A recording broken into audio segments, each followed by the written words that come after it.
Today we are going to discuss some of the aspects of cyber security, in which basically we will learn what is basically cyber crime, what are the different categories of cyber crime, and how to prevent these cyber crimes. Let's start with what basically is why we are learning about cyber security. ਅਸੀਂ ਕਿਉਂ discuss ਕਰ ਰਹੇ ਹਾਂ cyber security ਬਾਰੇ? The first thing is that everybody is using the computers or mobile phones or laptops, right? चाहे वो कोई professionals ने वर्किंग इन सम ऑफिसेस, चाहे वो कोई टेररिस्ट ऑर्गेनाइजेशंस ने, कोई टीनेजर्स ने, कोई एडल्ट्स ने, everybody is using your mobile is just a mini computer these days. सारे काम ਅਸੀਂ ਆਪਣੇ ਮੋਬਾਈਲ ਦੇ ਥਰੂ ਕਰ ਰਹੇ ਹਾਂ, right? And the most important thing is that money transactions ਜਿਹੜੀਆਂ ਹੋ ਰਹੀਆਂ ਅੱਜ ਕੱਲ੍ਹ, financial transactions, that are moving to the internet. ਤੁਸੀਂ ਵੀ ਸਾਰੇ ਆਨਲਾਈਨ ਸ਼ਾਪਿੰਗ ਕਰਦੇ ਹੋਵੋਗੇ, ਕਰਦੇ? How many of you do online shoppings? Raise your hands. ਇਹ 'ਚ ਕੋਈ ਮਾੜੀ ਗੱਲ ਨਹੀਂ. I also do online shopping. Flipkart, Amazon, ਹੋਰ ਕਿਹੜੀ ਸਾਈਟਸ ਨੇ? ਯੈਸ, ਇਹ ਸਾਰੇ ਤੁਸੀਂ ਯੂਜ਼ ਕਰਦੇ. So as we are doing more transactions on internet, there are more chances ਕਿ ਸਾਡੇ ਨਾਲ ਸਾਈਬਰ ਕ੍ਰਾਈਮ ਹੋ ਜੇ ਜਾਂ ਅਸੀਂ ਇਹਦੇ ਵਿਕਟਿਮ ਬਣ ਜਾਈਏ. ਬਟ ਅਗਰ ਪ੍ਰੋਪਰ ਇਨਫੋਰਮੇਸ਼ਨ ਹੋਏਗੀ ਸਾਡੇ ਕੋਲ, then there are very less chances ਕਿ ਇਸ ਕ੍ਰਾਈਮ ਸਾਡੇ ਨਾਲ ਹੋ ਜਾਏ. Now what basically is cyber crime? If somebody asks you after this day कि what is cyber crime, then all of you should raise your hand and at least you should know what is cyber crime. ਜਿਹੜਾ ਅੱਜ ਅਸੀਂ ਇਹ lecture ਕਰ ਰਹੇ ਹਾਂ, ਸਿਰਫ ਇਹਦਾ ਇਹ ਪਰਪਸ ਨਹੀਂ ਹੈ ਕਿ ਸਿਰਫ ਤੁਹਾਨੂੰ ਅਵੇਅਰ ਕਰਨਾ. ਇਹ ਜੋ ਵੀ ਅੱਜ ਅਸੀਂ ਲਰਨ ਕਰਾਂਗੇ, you have to pass this thing to your friends, to your family, right? ਔਰ ਜਿੰਨਿਆਂ ਨੂੰ ਵੀ ਤੁਸੀਂ ਜਾਣਦੇ ਹੋ ਸਕਦਾ ਉਹਨਾਂ ਕੋਲ ਇਹ ਓਪਰਚੁਨਿਟੀ ਨਾ ਹੋਏ, ਤੁਹਾਡੇ ਫਰੈਂਡਸ ਜਾਂ ਫੈਮਿਲੀ ਮੈਂਬਰਸ ਨੇ ਜਿਹੜੇ ਕਿ ਉਹ ਜਾ ਕੇ ਕਿਤੇ ਲੈਕਚਰ ਸੁਣ ਸਕਣ. ਤੋ because now you are computer professionals, ਤੋ it is your duty also to make them aware ਕਿ ਇਹ ਕ੍ਰਾਈਮ ਜਿਹੜੇ ਨੇ ਉਹਨਾਂ ਨਾਲ ਨਾ ਹੋ ਸਕਣ. ਸਿਰਫ ਔਰ ਸਿਰਫ ਇੱਕੋ ਤਰੀਕਾ ਹੈ, ਅਗਰ ਅਵੇਅਰਨੈਸ ਹੋਏਗੀ ਤਾਂ ਇਹਨਾਂ ਕ੍ਰਾਈਮਸ ਤੋਂ ਬਚਿਆ ਜਾ ਸਕਦਾ, ਰਾਈਟ? ਤੋ ਇਹ ਅਟੈਕ ਹੁੰਦੇ ਕਿਸ ਤਰ੍ਹਾਂ ਨੇ ਤੇ ਅਸੀਂ ਇਸ ਤੋਂ ਕਿਸ ਤਰ੍ਹਾਂ ਬਚ ਸਕਦੇ ਹਾਂ? ਅਗਰ ਅਸੀਂ ਅਵੇਅਰ ਹਾਂ, ਰਾਈਟ, ਤਾਂ ਇਹ ਅਟੈਕ ਸਾਡੇ ਨਾਲ ਜਾਂ ਇਹ ਕ੍ਰਾਈਮ ਸਾਡੇ ਨਾਲ ਨਹੀਂ ਹੋ ਸਕਦਾ. Okay, so what basically is, what is the formal definition of cyber crime is? Cyber crime is basically the crime which is committed over the internet. ਉਹਨੂੰ ਅਸੀਂ ਕਹਿੰਦੇ ਆ ਸਾਈਬਰ ਕ੍ਰਾਈਮ, ਰਾਈਟ? ਇਹ ਕਿਸੇ ਗੌਰਮੈਂਟ ਦੇ ਅਗੇਂਸਟ ਵੀ ਹੋ ਸਕਦਾ, ਕਿਸੇ ਪ੍ਰੋਪਰਟੀ ਦੇ ਅਗੇਂਸਟ ਜਾਂ ਕਿਸੇ ਇੰਡੀਵਿਜੂਅਲ ਦੇ ਅਗੇਂਸਟ ਵੀ ਹੋ ਸਕਦਾ, ਰਾਈਟ? ਹੁਣ ਜਿਹੜੀਆਂ ਲਾਅ ਐਨਫੋਰਸਮੈਂਟ ਏਜੰਸੀਜ਼ ਨੇ, ਉਹਨਾਂ ਨੂੰ ਇਹ ਸਾਈਬਰ ਕ੍ਰਾਈਮ ਨਾਲ ਡੀਲ ਕਰਨ 'ਚ ਕਾਫੀ ਪ੍ਰੋਬਲਮ ਆ ਰਹੀ. ਛੇਤੀ ਇਹ ਕ੍ਰਿਮੀਨਲ ਨੂੰ ਫੜਨਾ ਬਹੁਤ ਔਖਾ ਹੈ, right? There is one act, information technology act, ਜਿਹਦੇ 'ਚ ਇਹਦੇ ਸਾਰੇ ਡਿਟੇਲਸ ਨੇ ਕਿ ਅਗਰ ਤੁਸੀਂ ਇਹ ਕ੍ਰਾਈਮ ਕਰਦੇ ਹੋ ਜਾਂ ਇਹਦਾ ਪਾਰਟ ਬਣਦੇ ਹੋ, then what punishment can be given to you. IT act ਹੈ ਇੰਡੀਆ ਦੇ ਵਿੱਚ, right? I will share with you some more details in the next slides. Now, cyber crime ਨੂੰ ਅਸੀਂ ਕਹਿੰਦੇ ਹਾਂ ਕਿ ਉਹਦੀ what are the characteristics of cyber crime? Number one is this: it is silent in nature. Silent in nature means ਕਿ you are sitting over here, you are doing some job, right? ਤੁਹਾਨੂੰ ਪਤਾ ਵੀ ਨਾ ਲੱਗੇ ਕਿ ਤੁਹਾਡੇ ਨਾਲ ਇਹ crime ਹੋ ਗਿਆ. ਇੱਕ ਹੁੰਦਾ ਫਿਜ਼ੀਕਲ ਕ੍ਰਾਈਮ. ਫਿਜ਼ੀਕਲ ਕ੍ਰਾਈਮ ਦੇ ਵਿੱਚ ਇਹ ਹੈ ਕਿ ਕਿਸੇ ਨੇ ਕਿਸੇ ਨੂੰ ਹਿੱਟ ਕਰਤਾ, ਮਾਰਤਾ, ਰਾਈਟ? ਸਾਈਬਰ ਕ੍ਰਾਈਮ 'ਚ ਮੰਨ ਲਓ you are sitting over air, ਤੁਹਾਡੇ ਅਕਾਊਂਟ 'ਚੋਂ ਪੈਸੇ ਨਿਕਲ ਗਏ. It is silent in nature, you don't know. ਉਦੋਂ ਤੁਸੀਂ ਆਪਣਾ ਅਕਾਊਂਟ ਚੈੱਕ ਕੀਤਾ ਜਾਂ ਬਾਅਦ 'ਚ ਤੁਹਾਨੂੰ ਮੈਸੇਜ ਆਇਆ, then you come to know ਕਿ ਮੇਰੇ ਨਾਲ ਇਹ ਕ੍ਰਾਈਮ ਹੋਇਆ. That is called silent in nature. ਕੋਈ ਆਈ ਵਿਟਨੈਸ ਨਹੀਂ ਹੈ, ਰਾਈਟ? ਕੋਈ ਉਹਦੇ 'ਚ ਕੋਈ ਵਾਇਲੈਂਸ ਨਹੀਂ ਹੋਈ, ਕੋਈ ਸਟਰਗਲ ਨਹੀਂ ਹੋਇਆ, ਚੁੱਪ ਚੁਪੀਤੇ ਪੈਸੇ ਨਿਕਲ ਗਏ, right? Second, it is global in character. ਜਿਹੜੇ ਅਸੀਂ ਫਿਜ਼ੀਕਲ ਕ੍ਰਾਈਮ ਆਮ ਜ਼ਿੰਦਗੀ ਦੇ ਵਿੱਚ ਦੇਖਦੇ ਹਾਂ, that are local in nature. Local in nature means ਕਿ ਜਿਹੜਾ ਕ੍ਰਾਈਮ ਕਰ ਰਿਹਾ ਉਹ ਵੀ ਸੀਨ ਤੇ ਪ੍ਰੈਜ਼ੈਂਟ ਹੈ, ਜਿਹਦੇ ਨਾਲ ਕ੍ਰਾਈਮ ਹੋ ਰਿਹਾ ਉਹ ਵੀ ਸੀਨ ਤੇ ਪ੍ਰੈਜ਼ੈਂਟ ਹੈ. But in case of cyber crime, ਜਿਹੜਾ ਤੁਹਾਡੇ ਨਾਲ ਸਾਈਬਰ ਕ੍ਰਾਈਮ ਕਰ ਰਿਹਾ that person can be in any part of the world. ਪਤਾ ਨਹੀਂ ਕਿੱਥੇ ਬੈਠਾ ਹੋ, ਤੁਹਾਡੇ ਨਾਲ ਕ੍ਰਾਈਮ ਕਰ ਰਿਹਾ. ਜਿਹਦੇ ਨਾਲ ਕ੍ਰਾਈਮ ਹੋ ਰਿਹਾ that person can also be in other part of the world. This is global in nature. ਜ਼ਰੂਰੀ ਨਹੀਂ ਕਿ ਜਿਹੜਾ ਕ੍ਰਿਮੀਨਲ ਹੈ ਜਾਂ ਜਿਹੜਾ ਵਿਕਟਿਮ ਹੈ ਉਹ ਦੋਨੋਂ ਇੱਕੋ ਜਗ੍ਹਾ ਤੇ ਹੋਣ. Third thing is non existence of physical evidence. There is no physical evidence, right. ਅਗਰ ਇੰਟਰਨੈਟ ਦੇ ਉੱਪਰ ਕਿਸੇ ਨੇ ਤੁਹਾਡਾ ਹੈਕ ਕਰ ਲਿਆ ਅਕਾਊਂਟ, ਰਾਈਟ, ਜਨਰਲੀ ਜਦੋਂ ਫਿਜ਼ੀਕਲ ਕ੍ਰਾਈਮ ਹੋਏਗਾ ਤਾਂ ਪੁਲਿਸ ਆ ਕੇ ਇਨਵੈਸਟੀਗੇਸ਼ਨ ਕਰਦੀ ਹੈ, ਉੱਥੋਂ ਕੋਈ ਨਾ ਕੋਈ ਸਬੂਤ ਦੇਖਦੀ ਹੈ ਵੀ ਕੋਈ ਹੈ ਤਾਂ, ਬਟ ਇਨ ਕੇਸ ਐਵੀਡੈਂਸ ਲੱਭਦੀ ਹੈ ਸਭ ਤੋਂ ਪਹਿਲਾਂ. But in this case there is no physical evidence. And ਜਿਹੜੀ ਸਭ ਤੋਂ ਇੰਪੋਰਟੈਂਟ ਚੀਜ਼ ਹੈ ਕਿ ਇਹਦਾ impact is very high. Sometimes the loss is in crores of rupees, right. ਤੋ ਇਸ ਕਰਕੇ ਇਹਦੇ ਬਾਰੇ ਅਵੇਅਰਨੈਸ ਹੋਣੀ that is very important. These are some of the characteristics which I have discussed with you. ਹੁਣ ਟਾਈਪਸ ਕਿਹੜੀਆਂ ਨੇ ਸਾਈਬਰ ਕ੍ਰਾਈਮ ਦੇ? These are very important. This is very important. First is phishing. Have you heard about the term phishing? ਸੁਣਿਆ ਕਿਸੇ ਨੇ phishing? What is phishing? Yes, anyone? Phishing is basically, just see the slide. Phishing term ਜਿਹੜੀ ਆਈ ਹੈ, this has come from the term fishing, F-I-S-H-I-N-G, fishing. ਉੱਥੋਂ ਆਈ ਹੈ term. Phishing 'ਚ ਕੀ ਹੈ ਕਿ ਜਿਹੜਾ ਹੈਕਰ ਹੈ ਬੇਸਿਕਲੀ, ਜਿਸ ਤਰ੍ਹਾਂ ਅਸੀਂ ਫਿਸ਼ ਨੂੰ ਪਕੜਨ ਲਈ ਸਟ੍ਰਿੰਗ ਪਾਉਂਦੇ ਹਾਂ ਨਾ, ਉਹਨੂੰ ਅਟਰੈਕਟ ਕਰਨ ਲਈ, ਉੱਦਾਂ ਹੀ ਹੈਕਰ ਤੁਹਾਨੂੰ ਕੋਈ ਲਿੰਕ ਭੇਜੇਗਾ, right. The email directs the user to visit a website. ਤੁਹਾਨੂੰ ਕੋਈ ਈਮੇਲ ਆਈ ਹੈ, ਤੁਹਾਡੇ WhatsApp ਤੇ ਕੋਈ ਲਿੰਕ ਆਇਆ ਕਿ ਤੁਸੀਂ ਉਸ ਲਿੰਕ ਤੇ ਕਲਿੱਕ ਕਰੋ, right. they ask you to update your information. ਕੋਈ ਪਾਸਵਰਡ ਹੈ ਜਾਂ credit card, social security, bank account number enter ਕਰਨ ਲਈ ਕਹਿਣਗੇ, right. But that link or the website ਜਿਹੜੀ ਓਪਨ ਹੋਏਗੀ that is not the authentic website. ਕਿਸ ਤਰ੍ਹਾਂ? ਫੋਰ ਐਗਜ਼ਾਮਪਲ ਕਿ ਤੁਹਾਡੇ ਈਮੇਲ ਅਕਾਊਂਟ 'ਚ ਲਿੰਕ ਆਇਆ ਕਿ ਤੁਹਾਡਾ ਜਿਹੜਾ ਪਾਸਵਰਡ ਹੈ ਬੈਂਕ ਦਾ, ਤੁਹਾਡੇ ਈਮੇਲ ਤੇ ਆਈ ਕਿ that is going to expire in 24 hours, let's say. Suppose ਕਰੋ ਇੱਦਾਂ ਦੀ ਈਮੇਲ ਆਈ ਤੁਹਾਡੇ ਅਕਾਊਂਟ 'ਚ, right. State Bank of India, dear user, this email is meant to inform you that your ATM password will expire in 24 hours, right? Please follow the link below to update your password. ਉਹਨਾਂ ਨੇ ਇੱਕ link ਦੇ ਦਿੱਤਾ ਕਿ ਤੁਸੀਂ ਇਸ link ਤੇ click ਕਰੋ, ਆਪਣਾ ਪਾਸਵਰਡ ਚੇਂਜ ਕਰੋ, ਅਦਰਵਾਈਜ਼ ਤੁਹਾਡਾ ਜਿਹੜਾ ਪਾਸਵਰਡ ਹੈ ਉਹ ਐਕਸਪਾਇਰ ਹੋ ਜਾਏਗਾ. Now this is a fake email. This is not the authentic email sent by State Bank of India. ਕੀ ਅਸੀਂ ਸਿਰਫ ਇਸ ਈਮੇਲ ਨੂੰ ਦੇਖ ਕੇ ਦੱਸ ਸਕਦੇ ਹਾਂ ਕਿ ਇਹ ਫੇਕ ਹੈ? ਐਨੀਵਨ? ਸਿਰਫ just looking at this email ਕੀ ਸਾਨੂੰ ਪਤਾ ਲੱਗ ਸਕਦਾ ਹੈ ਕਿ ਇਹ ਫੇਕ ਈਮੇਲ ਹੈ? ਐਨੀਬਡੀ? ਦੇਖੋ ਧਿਆਨ ਨਾਲ. ਕਿਸ ਤਰ੍ਹਾਂ? ਲੋਗੋ. ਵੈਰੀ ਗੁੱਡ, ਸ਼ਾਬਾਸ਼. ਵਾਟਸ ਯੋਰ ਨੇਮ? ਸਾਨਿਆ. ਸ਼ਾਬਾਸ਼. ਸਾਨਿਆ ਨੇ ਆਨਸਰ ਦਿੱਤਾ ਹੈ. ਬਾਕੀ ਸਾਰੇ ਵੀ ਮੈਨੂੰ ਤਾਂ ਪਤਾ ਨਹੀਂ ਕਿਹੜੀ ਦੁਨੀਆ 'ਚ ਰਹਿੰਦੇ ਹੈ. This logo is not of SBI. ਧਿਆਨ ਨਾਲ ਦੇਖੋ.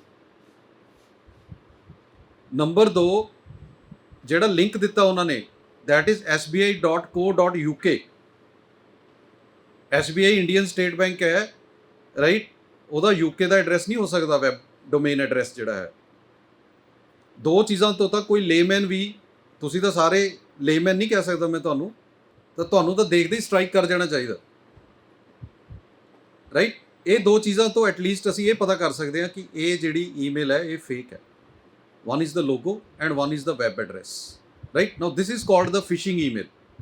ਅਗਰ ਤੁਸੀਂ sbi.co.uk ਤੇ ਕਲਿੱਕ ਕਰੋਗੇ, right, again the website of State Bank of India, ਉਹਦੀ ਇੱਕ ਕਾਪੀ ਖੁੱਲ ਜਾਏਗੀ.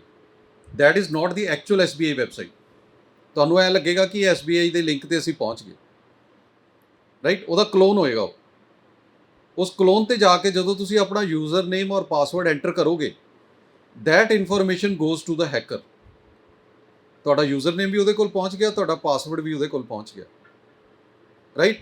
ਉਸ ਤੋਂ ਬਾਅਦ ਤੁਸੀਂ ਸੋਚ ਸਕਦੇ ਹੋ ਵੀ ਉਹ ਤੁਹਾਡੇ ਅਕਾਊਂਟ ਨਾਲ ਕੁਝ ਵੀ ਕਰ ਸਕਦਾ, any kind of crime that hacker can commit.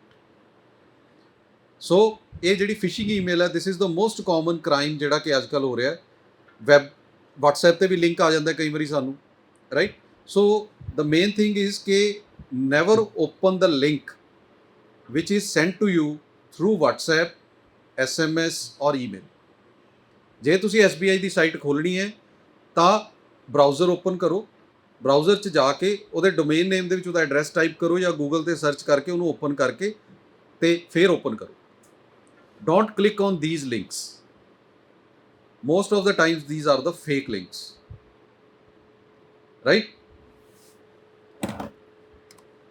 ਹੁਣ ਦੇਖੋ, ਜਦੋਂ ਮੈਂ sbi.co.uk ਤੇ ਕਲਿੱਕ ਕੀਤਾ ਮੇਰੇ ਕੋਲ ਇਹ ਇੰਟਰਫੇਸ ਖੁੱਲ ਗਿਆ। ਕੈਨ ਯੂ ਸੀ ਦਿਸ?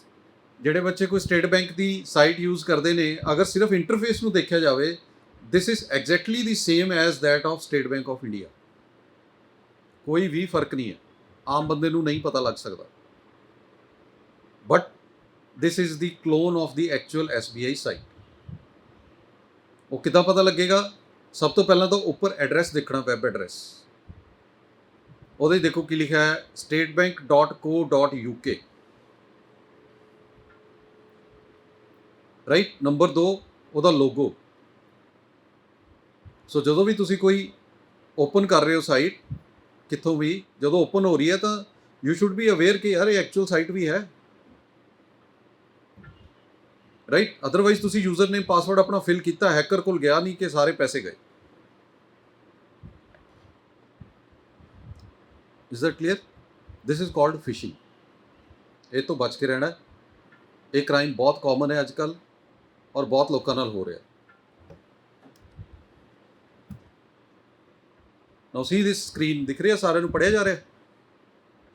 ਕੀ ਲਿਖਿਆ? ਜਸਟ ਸੀ, ਡੀਅਰ ਵਿਨਰ। ਇਹ ਤਾਂ ਹੋ ਸਕਦਾ ਤੁਹਾਨੂੰ ਆਈ ਹੋਵੇ ਈਮੇਲ, ਮੈਨੂੰ ਵੀ ਆਈ ਹੈ ਕਈ ਵਾਰੀ। Dear winner, we are pleased to inform you that you have won a prize money of 5 crore with Apple laptop, ਨਾਲ ਲੈਪਟਾਪ ਵੀ ਦੇ ਰਹੇ ਨੇ ਐਪਲ ਦਾ, by Google Gmail lottery in conjunction with the Microsoft corporation. ਅਤੇ ਫਿਰ ਉਹਨਾਂ ਨੇ ਤੁਹਾਨੂੰ ਕੰਗਰੈਚੂਲੇਟ ਕਰਕੇ ਤੁਹਾਡੀ ਸਾਰੀ ਡਿਟੇਲ ਮੰਗ ਲਈ। ਬੰਦਾ ਖੁਸ਼ ਹੋ ਜਾਂਦਾ ਵੀ ਮੇਰੀ ਤਾਂ ਲੋਟਰੀ ਨਿਕਲ ਆਈ, ਠੀਕ ਹੈ। ਹੁਣ ਲੋਟਰੀ ਪਾਈ ਨਹੀਂ ਅਤੇ ਲੋਟਰੀ ਨਿਕਲ ਕਿਵੇਂ ਆਈ, ਇਹ ਵੀ ਸੋਚਣਾ ਨਾਲ, ਇੰਨੇ ਐਕਸਾਈਟਿਡ ਨਹੀਂ ਹੋ ਜਾਣਾ। ਦਿਸ ਇਜ਼ ਵੈਰੀ ਕਾਮਨ ਫਰਾਡ। ਇਹ ਤਾਂ ਜ਼ਰੂਰ ਆਈ ਹੋਣੀ ਈਮੇਲ ਤੁਹਾਨੂੰ, ਮੈਨੂੰ ਨਹੀਂ ਲੱਗਦਾ ਵੀ ਕਿਸੇ ਨੂੰ ਵੀ ਨਾ ਆਈ ਹੋਵੇ। ਕਿਸੇ ਦੀ ਨਿਕਲੀ ਲੋਟਰੀ ਤੁਹਾਡੇ 'ਚੋਂ? ਅਗਰ ਨਿਕਲਦੀ ਵੀ ਹੈ ਜਾਂ ਆਉਂਦੀ ਵੀ ਹੈ ਤਾਂ ਹੁਣ ਮੇਰੀ ਗੱਲ ਯਾਦ ਰੱਖਿਓ ਵੀ ਸਰ ਕਹਿੰਦੇ ਸੀ ਇਹ ਤਾਂ ਫੇਕ ਹੈ, and it is fake most of the time. ਅੱਜ ਕੱਲ੍ਹ KBC ਦਾ ਫਰਾਡ ਚੱਲ ਰਿਹਾ। KBC ਦਾ WhatsApp ਤਾਂ ਆਇਆ ਹੋਣਾ, ਆਇਆ? ਕਿੰਨਿਆਂ ਨੂੰ ਆਇਆ? Raise your hands. ਉਹ ਪ੍ਰੋਪਰ ਉਹਦੇ ਮਿਊਜ਼ਿਕ ਵੱਜਦਾ KBC ਦਾ, ਅਮਿਤਾਭ ਬੱਚਨ ਬੋਲਦਾ ਫਿਰ ਕਿ आपका नाम सिलेक्ट हो गया है हॉट सीट के लिए। ਫਿਰ ਉਹ ਇੱਕ ਉਹਨਾਂ ਨੇ ਕੰਟੈਕਟ ਨੰਬਰ ਦਿੱਤਾ ਹੁੰਦਾ ਵੀ ਉਹਦੇ 'ਤੇ ਕੰਟੈਕਟ ਕਰ ਲਓ, ਉਹਨਾਂ ਨੂੰ ਪੈਸੇ, ਉਹ ਕੁਝ ਪੈਸੇ ਮੰਗਦੇ ਨੇ ਫਿਰ ਵੀ ਇਹ ਦੇ ਦਿਓ ਅਤੇ ਤੁਹਾਨੂੰ ਹੌਟ ਸੀਟ 'ਤੇ ਲੈ ਜਾਵਾਂਗੇ ਸਿੱਧਾ। ਦੈਟ ਇਜ਼ ਆਲਸੋ ਫੇਕ, ਉਹ ਵੀ ਇਹਦੇ ਨਾਲ ਹੀ ਰਿਲੇਟਿਡ ਹੈ, ਰਾਈਟ। ਸੋ ਇੱਦਾਂ ਦੀ ਮੇਲਸ ਅਗਰ ਆ ਜਾਏ ਕੋਈ ਵੀ, ਰਾਈਟ, ਜਾਂ ਕੋਈ ਇੱਦਾਂ ਦਾ ਕੋਈ ਤੁਹਾਨੂੰ ਮੈਸੇਜ ਆਏ, don't respond to that email or message, simply delete it. Even ਉਹ 'ਚ ਕੋਈ ਲਿੰਕ ਹੈ ਜਾਂ ਕੁਛ ਹੋਰ ਹੈ, ਉਹਨੂੰ ਕਲਿੱਕ ਵੀ ਨਾ ਕਰੋ। ਇੱਕ ਕੋਵਿਡ ਤੋਂ ਬਾਅਦ, ਹੁਣ ਕੋਵਿਡ ਆਇਆ, ਫਿਰ ਲੋਕਾਂ ਨੇ ਕਿਹਾ ਵੀ ਇਹਨੂੰ ਕਿੱਦਾਂ ਇਨਕੈਸ਼ ਕਰੀਏ, ਕੋਵਿਡ ਤੋਂ ਵੀ ਕੋਈ ਕ੍ਰਾਈਮ ਕਰੀਏ, ਪੈਸੇ ਕਮਾਈਏ, ਤਾਂ ਫੇਕ ਆਕਸੀਮੀਟਰ ਐਪਸ ਆ ਗਈਆਂ। ਉਹ ਕਹਿੰਦੀਆਂ ਕਿ ਤੁਸੀਂ ਇਹ ਐਪ ਡਾਊਨਲੋਡ ਕਰੋ, ਤੁਹਾਡਾ ਆਕਸੀਜਨ, ਸ਼ੂਗਰ, BP ਲੈਵਲ ਅਗਰ ਤੁਸੀਂ ਚੈੱਕ ਕਰਨਾ ਹੈ, ਇੱਕ ਲਿੰਕ ਆਉਂਦਾ, ਰਾਈਟ, ਤਾਂ ਤੁਹਾਡਾ ਉਸ ਐਪ ਦੇ ਥਰੂ ਚੈੱਕ ਹੋ ਜਾਏਗਾ ਆਟੋਮੈਟਿਕਲੀ। ਜੇ ਤੁਸੀਂ ਪ੍ਰੈਕਟੀਕਲੀ ਮੈਡੀਕਲੀ ਸੋਚੋ, ਇਟ ਇਜ਼ ਨਾਟ ਪੋਸੀਬਲ ਕਿ ਕੋਈ ਐਪ ਤੁਹਾਡਾ medical, sugar level, BP level ਸਾਰਾ ਕੁਝ ਦੱਸ ਦੇ, right. That is the fake app, right. Please do not download any app claiming to check your oxygen or sugar level or BP level, right? They will ask you to keep your thumb or fingers and copy the same. ਤੁਹਾਡੇ thumb impression ਲੈ ਲੈਣਾ ਉਹਨੇ, ਠੀਕ ਹੈ। ਉਹ ਜਿਹੜਾ thumb impression ਹੈ, ਜਦੋਂ ਅਸੀਂ ਆਧਾਰ ਕਾਰਡ, ਜੇ ਤੁਹਾਨੂੰ ਯਾਦ ਹੋਵੇ ਰਾਈਟ, ਤੁਸੀਂ ਜੀ ਕੀਤਾ ਸੀ, ਉਹ ਥੰਬ ਇੰਪ੍ਰੈਸ਼ਨ ਉਹਦੇ ਨਾਲ ਮੈਚ ਕਰਦਾ, ਤੁਹਾਡਾ ਆਧਾਰ ਅਕਾਊਂਟ ਜਿਹੜਾ ਉਹ ਹੈਕ ਕਰ ਲੈਂਦੇ ਨੇ। ਇੱਥੇ ਤੱਕ ਹੈਕਰਸ ਜਿਹੜੇ ਨੇ ਇੱਦਾਂ ਦੀਆਂ ਐਪਸ ਚੱਲ ਰਹੀਆਂ ਰਾਈਟ। ਜਾਂ ਤੁਹਾਡਾ ਆਧਾਰ ਕਾਰਡ ਬੈਂਕ ਦੇ ਅਕਾਊਂਟ ਨਾਲ ਲਿੰਕ ਹੈ ਤਾਂ ਸਮਝੋ ਤੁਹਾਡਾ ਬੈਂਕ ਅਕਾਊਂਟ ਗਿਆ। Okay, now this is the recent news ਜਿਹੜੀ ਹੈ, ਮੈਂ ਅਖਬਾਰ 'ਚੋਂ ਕਟਿੰਗ ਲਈ ਹੈ। A girl raped by online friend. ਇਹ ਪਟਿਆਲਾ ਦੀ ਨਿਊਜ਼ ਹੈ। ਆਈ ਬਿਲੋਂਗ ਟੂ ਪਟਿਆਲਾ, ਅਤੇ ਉੱਥੇ ਇਹ ਕ੍ਰਾਈਮ ਹੋਇਆ ਰਾਈਟ। ਮੈਂ ਤੁਹਾਨੂੰ ਬਰੀਫ 'ਚ ਦੱਸ ਦੇਣਾ, ਸ਼ਾਇਦ ਨਹੀਂ ਪੜ੍ਹਿਆ ਜਾ ਰਿਹਾ। ਆਨਲਾਈਨ ਫਰੈਂਡਸ਼ਿਪ ਦਾ ਅੱਜ ਕੱਲ੍ਹ ਬੜਾ ਟਰੈਂਡ ਹੈ। ਫੇਸਬੁੱਕ ਫਰੈਂਡਸ, ਇੰਸਟਾਗ੍ਰਾਮ ਫਰੈਂਡਸ, ਹੋਰ ਬੜੇ ਫਰੈਂਡਸ, ਅਤੇ ਇੱਦਾਂ ਹੀ ਕੁਛ a boy and a girl they came in contact with that through the Facebook. ਅਤੇ ਉਹ ਜਿਹੜੇ ਲੜਕਾ ਸੀ, ਹੀ ਵਾਜ਼ ਮੈਰਿਡ ਰਾਈਟ। ਉਹਨੇ ਉਸ ਲੜਕੀ ਨੂੰ ਆਪਣਾ ਫੇਕ ਪ੍ਰੋਫਾਈਲ ਦੇ ਥਰੂ ਜਿਹੜਾ ਅਟਰੈਕਟ ਕਰਕੇ, ਦੇ came in contact with each other and in Patiala, ਉਹ ਆਪਣੇ ਫਾਰਮ ਹਾਊਸ 'ਤੇ ਲੈ ਕੇ, ਐਂਡ ਸ਼ੀ ਵਾਜ਼ ਰੇਪਡ। ਬਾਅਦ 'ਚ ਪੁਲਿਸ ਦੀ ਇਨਵੈਸਟੀਗੇਸ਼ਨ, ਆ ਸਾਰੀ ਡਿਟੇਲ ਰਿਪੋਰਟ ਹੈ। This is the recent online cyber crime type. So ਇਹਦੀ ਵੀ ਅਵੇਅਰਨੈਸ ਦੀ ਸਾਨੂੰ ਲੋੜ ਹੈ ਰਾਈਟ। ਇੱਕ ਜਿਹੜਾ ਅੱਜ ਕੱਲ੍ਹ ਬੜਾ ਕਾਮਨ ਹੈ, that is the credit card fraud.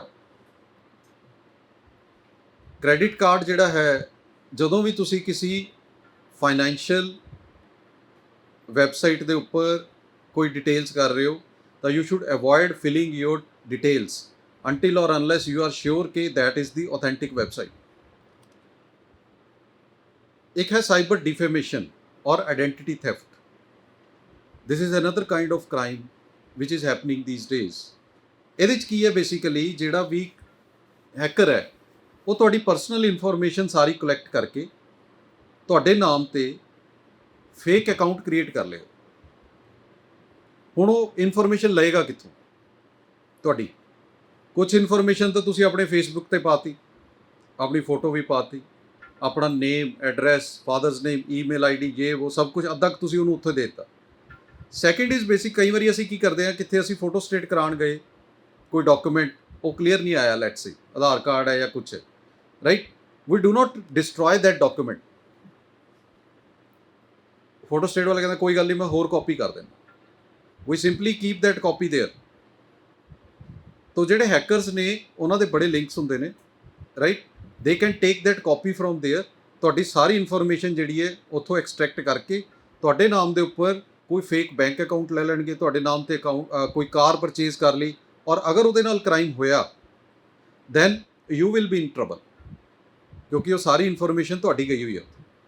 ਸੋ ਕਦੀ ਵੀ ਆਪਣਾ ਜਿਹੜਾ ਡਾਕੂਮੈਂਟ ਹੈ, personal, Aadhaar card, pan card, ration card, ਕੋਈ ਤੁਹਾਡੇ ਸਰਟੀਫਿਕੇਟਸ ਨੇ, ਜਦੋਂ ਵੀ ਤੁਸੀਂ ਕਿਸੇ ਨੂੰ ਦੇਣੇ ਨੇ, ਕਿਸੇ ਨੂੰ ਕੋਈ ਕਾਪੀ ਮੰਗ ਲੈਂਦਾ ਮੰਨ ਲਓ, ਆਲਵੇਜ਼ ਉਹਦੇ ਉੱਤੇ ਲਾਈਨਾਂ ਮਾਰ ਦਿਓ 2-3।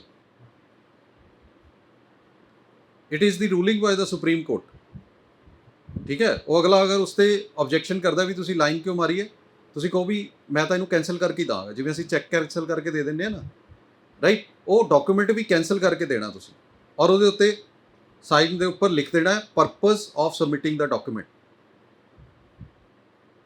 ਨੋਬਡੀ ਕੈਨ ਰਿਫਿਊਜ਼ ਉਹ ਡਾਕੂਮੈਂਟ ਲੈਣ ਤੋਂ ਮਨਾ ਨਹੀਂ ਕਰ ਸਕਦੇ, ਚਾਹੇ ਤੁਸੀਂ ਬੈਂਕ 'ਚ ਦੇਣਾ, ਚਾਹੇ ਕਿੱਥੇ ਦੇਖਣਾ। ਤੁਹਾਨੂੰ ਯਾਦ ਹੋਣਾ ਜਦੋਂ ਆਪਣੇ ਕੋਲ ਨੋਟ ਬੰਦ ਹੋਏ ਸੀ ਹਾਂਜੀ, ਡੀਮੋਨੀਟਾਈਜੇਸ਼ਨ ਦੇ ਟਾਈਮ ਦੇ ਉੱਪਰ, ਉਦੋਂ ਆਧਾਰ ਕਾਰਡ ਦੇ ਲੈ ਕੇ ਲੋਕਾਂ ਦੇ ਕਈਆਂ ਨੇ ਪੈਸੇ ਬੈਂਕ 'ਚੋਂ ਕਢਾਏ ਜਾਂ ਬਲੈਕ ਮਨੀ ਵਾਈਟ ਕੀਤੀ। ਬਹੁਤ ਵੱਡਾ ਫਰਾਡ ਹੋਇਆ ਸੀ ਉਦੋਂ, just with the copy of Aadhaar card ਔਰ ਪੈਨ ਕਾਰਡ, ਕਿਉਂਕਿ ਉਹ ਕਹਿੰਦੇ ਸੀ ਆਧਾਰ ਕਾਰਡ ਜਮ੍ਹਾਂ ਕਰਾਓ ਤਾਂ ਇੰਨੇ ਪੈਸੇ ਤੁਸੀਂ ਚੇਂਜ ਕਰਾ ਸਕਦੇ ਹੋ ਨਵੀਂ ਕਰੰਸੀ ਦੇ ਵਿੱਚ, ਇੰਨੇ ਪੈਸੇ ਕਢਾ ਸਕਦੇ ਹੋ। ਸੋ ਥੀਜ਼ ਆਰ ਵੈਰੀ ਇੰਪੋਰਟੈਂਟ ਡਾਕੂਮੈਂਟਸ। ਇਹਨਾਂ ਨੂੰ ਕਿੱਥੇ ਵੈਸੇ ਆਪਾਂ ਨੂੰ ਸੁੱਟਣਾ ਵੀ ਨਹੀਂ ਚਾਹੀਦਾ ਔਰ ਸ਼ੇਅਰ ਨਹੀਂ ਕਰਨਾ ਚਾਹੀਦਾ, ਕਿਸੇ ਨੂੰ ਦੇਣੀ ਨਹੀਂ ਚਾਹੀਦੀ।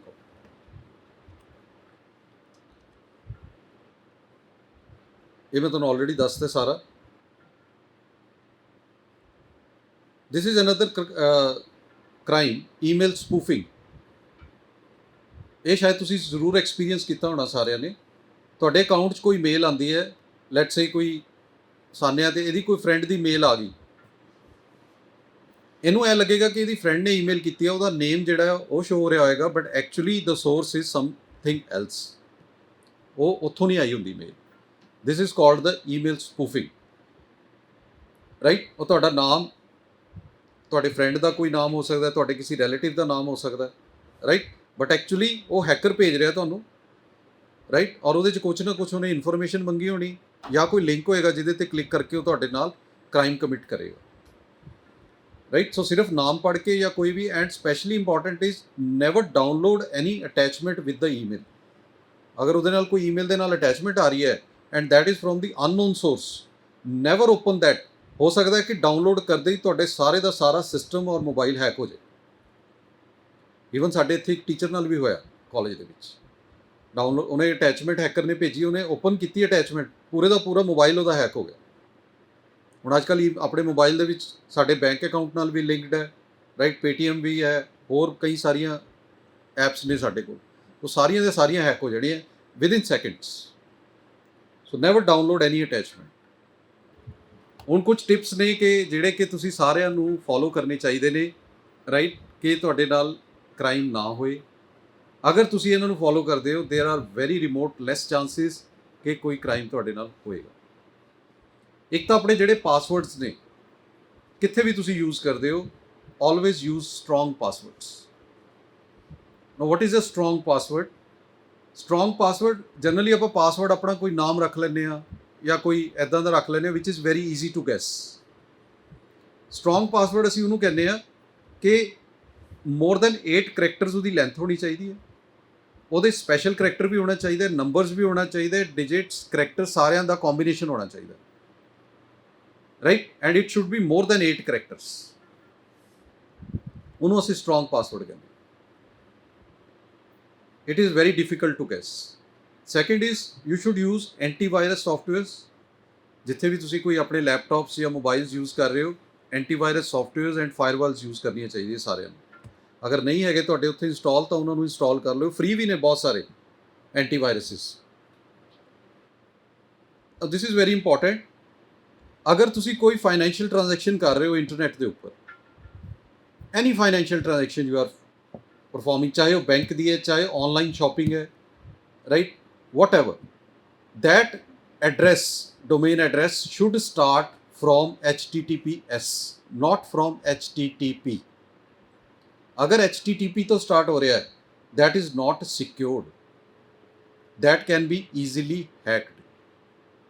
I tell you because ਤੁਸੀਂ ਸਮਝ ਸਕਦੇ ਹੋ ਕੰਪਿਊਟਰ ਦੇ ਹੋ, ਬੇਸਿਕਲੀ ਦੋਨਾਂ 'ਚ ਡਿਫਰੈਂਸ ਕੀ ਹੁੰਦਾ ਹੈ ਕਿ ਜਦੋਂ ਨੈਟਵਰਕ ਦੇ ਉੱਪਰ ਤੁਹਾਡਾ ਯੂਜ਼ਰ ਨੇਮ ਤੇ ਪਾਸਵਰਡ ਥਰੂ HTTP ਟ੍ਰਾਂਸਫਰ ਹੋਏਗਾ from your source to destination, right, that is transferred in the form of plain text if it is HTTP. अगर वो HTTPS है, that is transferred in the encrypted form. अगर वो किसी ਨੂੰ ਮਿਲ ਵੀ ਜਾਏਗਾ ਤੇ ਉਹ ਉਹਨੂੰ ਡੀਕੋਡ ਨਹੀਂ ਕਰ ਸਕਦਾ, ਹੈਕ ਨਹੀਂ ਕਰ ਸਕਦਾ। ਸੋ ਹਮੇਸ਼ਾ ਟ੍ਰਾਂਜੈਕਸ਼ਨ ਕਰਨ ਤੋਂ ਪਹਿਲਾਂ ਇੰਨਾ ਜ਼ਰੂਰ ਚੈੱਕ ਕਰ ਲਓ ਕਿ ਉਹ HTTP ਹੈ ਜਾਂ HTTPS ਪ੍ਰੋਟੋਕੋਲ ਹੈ, ਰਾਈਟ। ਸੈਕਿੰਡ ਇਜ਼ ਇੱਕ ਆਪਣਾ ਆਪਰੇਟਿੰਗ ਸਿਸਟਮ ਜਿਹੜਾ ਤੁਸੀਂ ਯੂਜ਼ ਕਰ ਰਹੇ ਹੋ, that should be up to date, right. ਜਿਨ੍ਹਾਂ ਦੇ ਕੋਲ ਲਾਇਸੈਂਸਡ ਹੈ ਉਹਨਾਂ ਦੇ ਆਟੋਮੈਟਿਕਲੀ ਪੈਚਿਸ ਆਉਂਦੇ ਹੋਣਗੇ ਜਾਂ ਅਪਡੇਟ ਹੋ ਜਾਏਗਾ ਜਦੋਂ ਵੀ ਤੁਸੀਂ ਇੰਟਰਨੈਟ ਨਾਲ ਕਨੈਕਟ ਹੋਵੋਗੇ, ਰਾਈਟ। ਜਿਹਦੇ ਕੋਲ ਪਾਇਰੇਟਡ ਕਾਪੀ ਹੈ ਉਹ ਨਹੀਂ ਹੋਏਗਾ ਅਪਡੇਟ, ਰਾਈਟ। ਸੈਕਿੰਡ ਪੁਆਇੰਟ ਮੈਂ ਤੁਹਾਨੂੰ ਆਲਰੇਡੀ ਦੱਸਿਆ, ਡੋਂਟ ਓਪਨ ਈਮੇਲਸ ਔਰ attachments from unknown sources, use hard to guess passwords. Next is very important ਕਿ ਆਪਣੇ ਜਿਹੜਾ ਕੰਪਿਊਟਰ ਦਾ ਡੇਟਾ ਉਹਦੀ ਬੈਕਅਪ ਜ਼ਰੂਰ ਲੈਂਦੇ ਰਹੋ। If some problem comes, right, ਤਾਂ ਤੁਹਾਡਾ ਡੇਟਾ ਲਾਸ ਨਾ ਹੋਵੇ। And never share access to, never give the access to the strangers to your laptop, computer, mobiles. ਤੇ ਜੇ ਘਰੇ ਵਾਈਫਾਈ ਹੈ, ਰਾਈਟ, ਜਾਂ ਵਾਈਫਾਈ ਯੂਜ਼ ਕਰ ਰਹੇ ਉਹਨੂੰ ਪਾਸਵਰਡ ਪ੍ਰੋਟੈਕਟ ਕਰੋ। ਇਹ ਮੈਂ ਆਲਰੇਡੀ ਤੁਹਾਡੇ ਨਾਲ ਸ਼ੇਅਰ ਕੀਤਾ ਹੈ ਕਿ don't send obscene, pornographic text, SMS as it is an offence under IT Act 2000. Punishment is 5 years. You will be responsible ਅਗਰ ਤੁਸੀਂ ਇੱਦਾਂ ਦੇ ਕੋਈ crime ਕਰਦੇ ਹੋ. I have told you what are the consequences, right? Choice is yours. अगर कोई SMS या MMS किसी strangers तो I never respond, right? Do not call to the unknown phone, mobile numbers you get while chatting or exhibiting on various profiles on the internet. मैं ਤੁਹਾਨੂੰ ਪਹਿਲਾਂ ਵੀ ਦੱਸਿਆ ਕਿ ਕੋਈ ਮੋਬਾਈਲ ਨੰਬਰ ਜਾਂ ਚੈਟਿੰਗ ਦੇ ਦੌਰਾਨ ਕੋਈ ਸ਼ੇਅਰ ਕਰਦੇ ਹੋ, ਵੈਸੇ ਤੁਸੀਂ ਸ਼ੇਅਰ ਨਹੀਂ ਕਰਨਾ, ਜੇ ਕੋਈ ਹੋਰ ਵੀ ਕਰਦਾ never call on those numbers, you will be in trouble. ਠੀਕ ਹੈ. ਇੱਕ ਆਪਾਂ ਬਲੂਟੂਥ ਔਨ ਕਰ ਲੈਂਦੇ ਹਾਂ ਕਈ ਵਾਰੀ, right. Never keep your bluetooth open to all, right? Do not give your mobile number while chatting on internet. Again and again I am telling you. And do not hand over your mobile phone to unauthorized service center. This is also very important. ਕਈ ਵਾਰੀ ਸਾਡਾ mobile ਖਰਾਬ ਹੋ ਜਾਂਦਾ ਤੇ ਅਸੀਂ ਕਿਸੇ ਨੂੰ ਸ਼ਾਪ ਤੇ ਦੇ ਦਿੰਦੇ ਆ. ਤੁਹਾਡੇ ਮੋਬਾਈਲ ਦੀ ਕਲੋਨਿੰਗ ਹੋ ਸਕਦੀ ਹੈ ਬੜੀ ਈਜ਼ੀਲੀ. ਜੋ ਇਨਫੋਰਮੇਸ਼ਨ ਤੁਹਾਡੇ ਮੋਬਾਈਲ ਤੇ ਹੈ ਉਹੀ ਇਨਫੋਰਮੇਸ਼ਨ ਉਸ ਵੈਂਡਰ ਕੋਲ ਆਟੋਮੈਟਿਕਲੀ ਜਾਈ ਜਾਏਗੀ.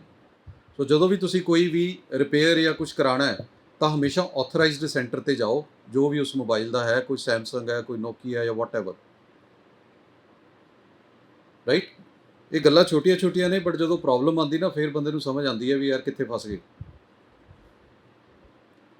ਨਾ ਦਿਸ is very important. IMEI number ਹਰੇਕ ਡਿਵਾਈਸ ਦਾ ਜਿਹੜੀ ਆਪਾਂ ਯੂਜ਼ ਕਰਦੇ ਆ mobile phones, there is one physical address that is called IMEI number. ਜੇ ਤੁਸੀਂ ਆਪਣੇ ਮੋਬਾਈਲ ਦਾ ਦੇਖਣਾ ਹੈ, you just dial *#06#, ਆਟੋਮੈਟਿਕਲੀ ਉਹ ਨੰਬਰ ਡਿਸਪਲੇ ਹੋ ਜਾਏਗਾ. this number is unique worldwide. ਹਰੇਕ ਮੋਬਾਈਲ ਦਾ ਇਹ ਨੰਬਰ ਯੂਨੀਕ ਹੈ. ਦੁਨੀਆ ਦੇ ਵਿੱਚ ਕੋਈ ਦੋ ਮੋਬਾਈਲ ਦਾ ਸੇਮ IMEI ਨੰਬਰ ਨਹੀਂ ਹੋ ਸਕਦਾ. ਅਗਰ ਤੁਹਾਡਾ ਮੋਬਾਈਲ ਗੁੰਮ ਹੋ ਜਾਂਦਾ ਹੈ ਕਿਤੇ, ਰਾਈਟ, ਔਰ ਤੁਸੀਂ ਪੁਲਿਸ ਕੋਲ ਜਾਂਦੇ ਹੋ ਕਿ ਸਾਡਾ ਮੋਬਾਈਲ ਗੁੰਮ ਹੋ ਗਿਆ, they will first ask you IMEI number of your device. ਜਿਹੜੀ ਉਹਦੀ ਟਰੈਕਿੰਗ ਹੋਏਗੀ ਮੋਬਾਈਲ ਦੀ, ਉਹ ਵੀ ਇਸੀ ਨੰਬਰ ਤੋਂ ਹੋਏਗੀ. ਓਕੇ.